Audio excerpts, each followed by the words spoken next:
drove 9 hours through one of the worst snowstorms I've ever seen, just to surprise my wife on her birthday. The whole way there, I kept imagining the look on her face when she saw me, eyes lighting up with joy. A shocked smile spreading across her face as she realized I had traveled hundreds of miles just to be with her. I pictured setting down her favorite cake, pulling her into a warm hug, and feeling that unmistakable spark of love between us. But that's not what happened. Not even close. By the time I arrived at her sister's house, I was exhausted. My legs were shaky from the cold, and my arms were still wrapped tightly around the box of cake I'd held onto like a fragile treasure. Then I heard it, her voice, coming from the kitchen, laughing. "Oh my God, I hope he crashes on the way here," Abigail said. "At least I'd get the insurance money." My breath caught in my throat.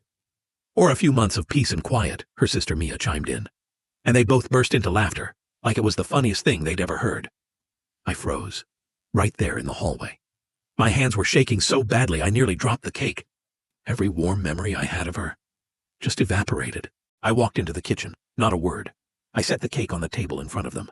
Their faces went pale. I didn't yell. I didn't ask why. I just turned around and walked out, leaving Abigail screaming my name behind me. That moment changed everything.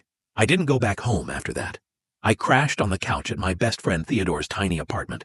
Somewhere quiet, somewhere safe, where I could process what the hell had just happened. My phone lit up nonstop with calls and messages from Abigail. Dozens, hundreds. I didn't open a single one, because I knew what I heard, and there was no coming back from it. In the days that followed, I started uncovering more, worse things. She had been draining money from our joint account, spending recklessly on luxury items. She even opened credit cards in my name without me knowing. That's when I realized, maybe the woman I thought I loved, the woman I once would have done anything for, had never actually existed. Days apart turned into weeks. I returned to the house only when she was gone, quietly, systematically. I packed my things piece by piece. I left the shared photos on the walls like a haunting reminder of everything she threw away, all for the sake of a cruel, drunken joke. But the story didn't end there. Abigail started begging. She claimed it was just a joke, that she was drunk, that she didn't mean it. But when I played her the recording, the one where she and Mia laughed like I was already dead, she had no excuses left. She cried. She begged again, called, texted, apologized over and over. But apologies can't erase the sound of someone laughing at the thought of your funeral, and no amount of regret will ever bring back the man I was before I heard it. Weeks passed, and somewhere in that silence, Abigail started to change. She began cutting back on her spending. She sold off some of the luxury items, even started a women's support group to talk about healing from marital mistakes. Then she sent me a long letter. In it, she owned up to everything, every lie, every betrayal. She didn't ask me to come back. She just asked for a chance to prove she could be better. But the question still haunts me. Is any of that enough? Because no matter what she says or how much she tries, I can still hear her voice in my head. I hope he crashes on the way here. Now I'm standing at a crossroads. One path leads to forgiveness, to salvaging a 7-year marriage that once felt like the best thing in my life. The other leads to divorce. A clean break from a woman who once wished me dead for an insurance payout. No matter what happens, though, I've learned something important. Sometimes a single sentence, spoken in carelessness or cruelty, can shatter everything.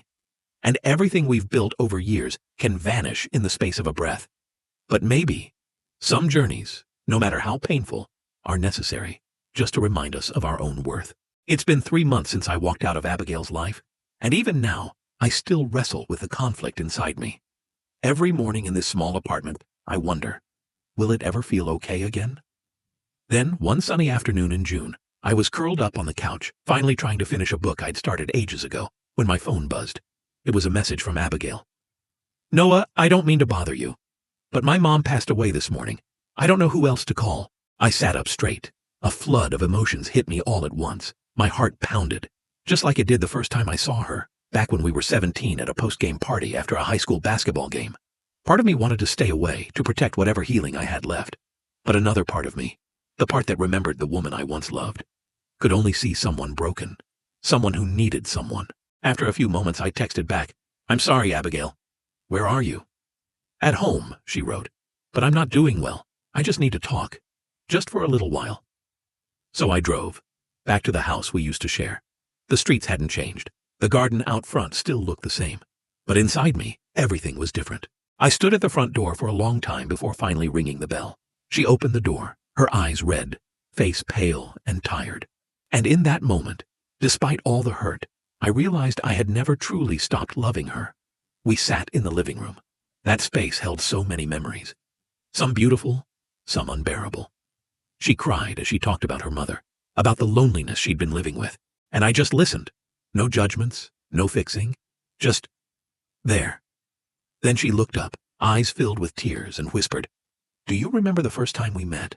I nodded, and for the first time in months, I smiled. "How could I forget?" I said with a soft smile. "You spilled an entire glass of juice all over my shirt." She laughed, that familiar laugh I once loved so deeply. "I've made so many mistakes, Noah," she whispered. "But if I could go back, I'd do everything differently. I'd hold on to you tighter. I'd shut out all the lies I let into my head." I looked at Abigail, and I could feel the sincerity in every word. But the truth was, the hurt was still there. And pain doesn't vanish just because someone finally says they're sorry. "Abigail," I said gently, "forgiveness is one thing, but trust is something else entirely. I've thought a lot about that." She lowered her eyes, silent. "But," I continued, "there's one thing I can't deny. I never stopped caring about you." She looked up at me then, her eyes filled with hope and fear. "Do you think there's still a chance for us?" she asked quietly. I took a long, deep breath. "I don't know, but maybe we could try. Slowly, one step at a time. I'm not making promises, Abigail, but I'm willing to give us one more chance, one last chance."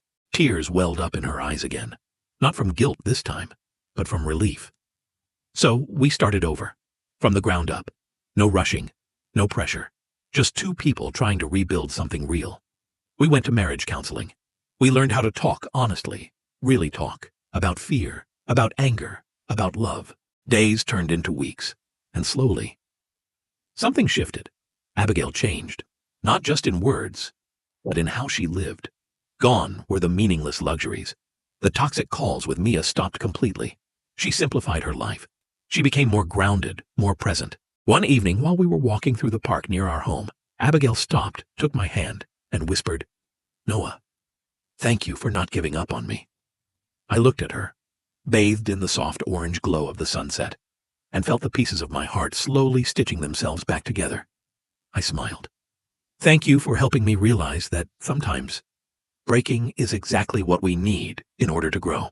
And in that moment, for the first time in a long time, I knew we had found our way back to each other.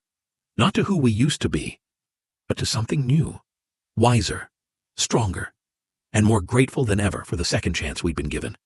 Because sometimes real love isn't the kind that's never broken. It's the kind that chooses to heal, no matter how many times it's been torn apart.